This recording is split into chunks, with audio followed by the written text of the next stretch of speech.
So hello guys and welcome back my YouTube channel mobile helper. अगर आप भी use करते हो Vivo i11 5G का फ़ोन तो इस वीडियो में आपको बताने वाले हैं कि आपके फ़ोन में ऑयलूम प्रॉब्लम या कम आ रहा है, बराबर ऑयलूम नहीं देखने को मिलता। इस वीडियो में लाइव प्रूफ सेटअप करके बताने वाले, लेकिन आपको शुरू से लेकर एंड तक वीडियो में बना रहना। सबसे पहले फ़ोन की सेटिंग को ओपन करिए तो आपके सामने ऐसा इंटरफेस होता है।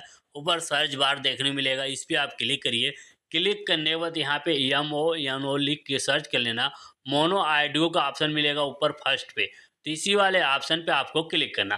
क्लिक करने के बाद मोनो ऑडियो अगर आप में बंद है तो इसको ऑन करिए।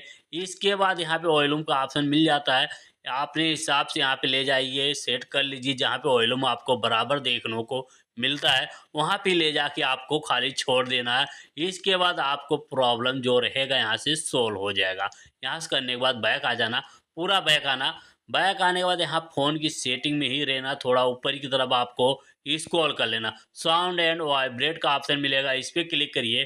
क्लिक करने के बाद थोड़ा ऊपर स्क्रॉल करेंगे, ये आईडी वाला ये ऑप्शन है। अगर ये बंद है तो 100% वॉल्यूम यहाँ से आवाज़ जो बढ़ा सकते हैं। अगर ये ऑप्शन अगर ऑन है तो यहाँ से 150% वॉल्यूम बढ़ेगा। तो अपने हिसाब से यहाँ पे सेट कर सकते हैं। तो हमारा वीडियो कैसा लगा कमेंट में ज़रूर बताना। अगर वीडियो आपको यूजफुल लगे तो लाइक